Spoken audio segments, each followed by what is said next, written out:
उसे ऐसा मर्डर करना था जो कत्ल ही न लगे बल्कि एक आम मौत लगे, और उसने वैसा ही मर्डर कर डाला। एक शख्स के पेट में अचानक दर्द उठा, उसे अस्पताल में भर्ती करवाया गया, मगर उसके शरीर की धड़कन से लेकर कई एक ऑर्गन अचानक ही फेल हो गए और फिर उसकी मौत हो गई। लेकिन ये कोई आम मौत नहीं थी, इसके पीछे थी गजब की साजिश, वो साजिश जिसे खुद उसकी पत्नी ने अंजाम दिया। उसने पूरे 7 महीने तक साजिश रची और 2 महीने तक लगातार कत्ल करती रही।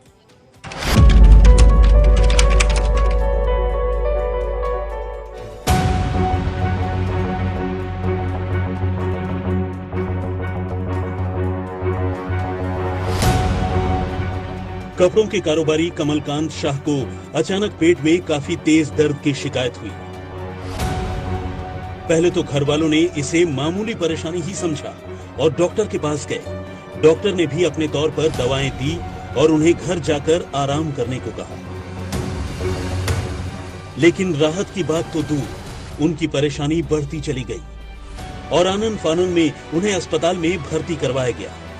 लेकिन किस्मत का खेल देखिए कि इसके बाद वो कभी ठीक ही नहीं हुए और आखिरकार करीब 1 महीने बाद 19 सितंबर को मल्टी ऑर्गन फेलियर की वजह से 46 साल के कमलकांत की जान चली गई।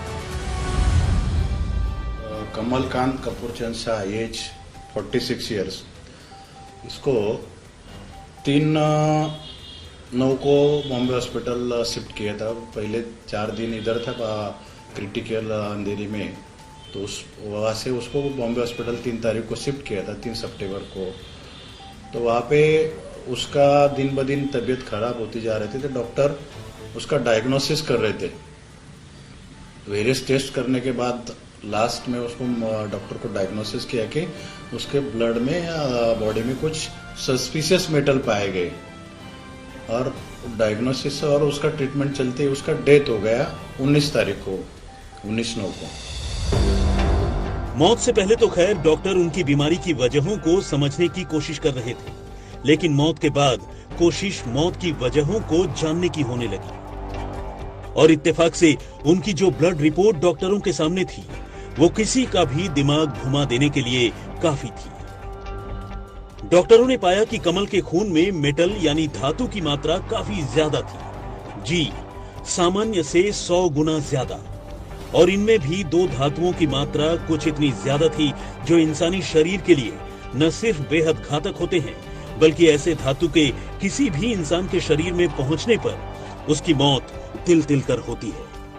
कमल के खून में भी आर्सेनिक की मात्रा 400 गुना ज्यादा थी, जबकि थैलियम की मात्रा 365 गुना ज्यादा। अब इन दोनों धातुओं की इतनी बड़ी मात्रा अपने आप में शक पैदा करने वाली थी। ऐसे में डॉक्टरों के साथ साथ कमल के नाते रिश्तेदारों को भी उनकी मौत पर शक होने लगा। इन हालात में बात पुलिस तक पहुंची और शव का पोस्टमार्टम करवाने का फैसला लिया गया। इस बीच परिवार में हुए एक और मौत को लेकर भी शक गहराने लगा था। असल में कमल की मां सरला देवी की भी ऐसी ही रहस्यमयी हालत के बीच 13 अगस्त 2022 को मुंबई के कोकिलाबेन धीरूभाई अंबानी अस्पताल में मल्टी ऑर्गन फेलियर की वजह से ही मौत हो गई थी। अब सवाल उठने लगा कि क्या इन दोनों मौतों का भी आपस में कोई रिश्ता है? मामले की जांच पुलिस अपने हाथ में ले चुकी थी।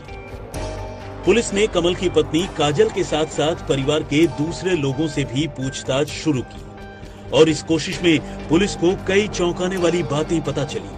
पुलिस को कमल की बहन कविता ने बताया कि उनकी भाभी कमल के अस्पताल में भर्ती रहने के दौरान ही उनके भैया के पैसों और अकाउंट के बारे में लगातार जानकारी जुटाने की कोशिश करती रहती थी। इसके बाद जब कमल की मौत हो गई तो वो फौरन ही उनके लाइफ इंश्योरेंस के बारे में पता करने लगी। घर वालों को काजल के व्यवहार में किसी तरह के गम या अफसोस जैसी कोई बात नहीं दिखी। अब पुलिस ने डॉक्टरों से राय ली। डॉक्टरों ने बताया कि आर्सेनिक और थैलियम दरअसल वो धीमा जहर हैं जिन्हें खाने में मिला देने से न तो उसके टेस्ट में कोई फर्क आता है और न ही रंग में, लेकिन ये शरीर के अंदरूनी अंगों को बीमार करने लगते हैं। अब सवाल ये था कि अगर परिवार में सभी एक ही साथ रहते थे, साथ खाना खाते थे, तो फिर सिर्फ कमल के शरीर में ही ये चीजें इतनी बड़ी मात्रा में कैसे पहुंची? उसके जो रिलेटिव थे, बहन और डिसीज के बहन और उसके रिलेटिव, उनको ये डायग्नोसिस मालूम होने से उनको शक आ गया कि उसमें कुछ गलत किया गया उसके साथ, वो डिसीज के साथ, तो उसमें उसका डेथ हुआ है। तो उन्होंने वो कंप्लेंट दाखिल किया सांता क्रूज पुलिस स्टेशन में। साइमल्टेनियसली उसका इन्वेस्टिगेशन फास्ट होने के लिए उन्होंने सुपेरियर ऑफिसर को भी इन्फॉर्म किया। शक कमल की पत्नी काजल पर लगातार गहराता जा रहा था।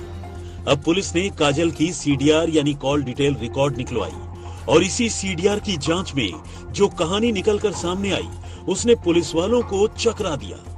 कमल की बीवी काजल लगातार हितेश जैन नाम के एक शख्स से लंबी बातें किया करती थी। अब पुलिस ने हितेश के बारे में पता करना शुरू किया। अब पुलिस ने न सिर्फ काजल से बात की बल्कि उसे सख्ती से पूछताछ की। पुलिस की पूछताछ में काजल ने कबूल कर लिया कि वो हितेश से प्यार करती है और उसी ने अपने पति कमलकांत का कत्ल अपने प्रेमी हितेश के साथ मिलकर किया है ताकि वो उसकी मौत के बाद उसी के पैसों पर अपने प्रेमी के साथ मजे की जिंदगी गुजार सके। पुलिस की पूछताछ में काजल ने अपने पति कमलकांत को खाने में आर्सेनिक और थैलियम की खुराक मिलाकर देने की बात कबूल कर ली और बताया कि इसके लिए उसे उसके प्रेमी हितेश ने ही आइडिया दिया था। असल में कमल और हितेश दोनों बचपन के दोस्त थे। काजल की अपनी शादी से करीब 10 साल पहले कमलकांत से दोस्त हितेश ने मुलाकात करवाई थी, लेकिन इत्तेफाक से शादी के बाद कमलकांत और काजल में अनबन होने लगी। दोनों एक दूसरे से दूर जाने लगे और हितेश लगातार काजल के करीब आने लगा। बीच में काजल अपने बच्चों के साथ पति का घर छोड़कर चली गई थी, लेकिन फिर प्लानिंग के तहत 15 जून को वापस अपने ससुराल लौटी और पति और सास को खामोशी से जहर देने लगी। इस तरह 7 महीने की प्लानिंग के बाद आखिरकार जहर ने 2 महीने तक अपना असर दिखाया और कमलकांत की जान चली गई।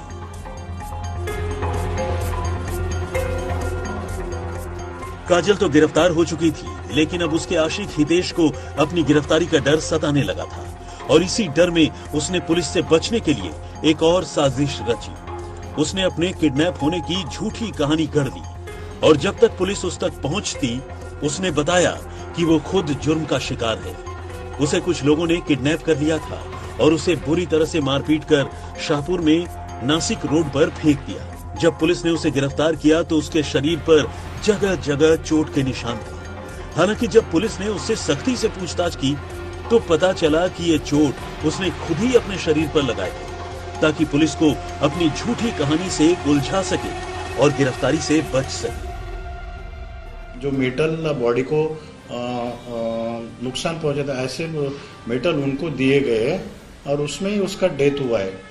तो वो कंक्लूजन एनालिसिस और इन्वेस्टिगेशन के दौरान जो कंक्लूजन निकला उसके तहत हमने 1 तारीख को मर्डर और उनको विषारी धातु देने का और ये कट रचना उसको प्लान करना, उसका तहत 3 कलमों के तहत हमने ऑफेंस रजिस्टर किया और साइमल्टेनियसली उनको इवनिंग में अरेस्ट कर लिया।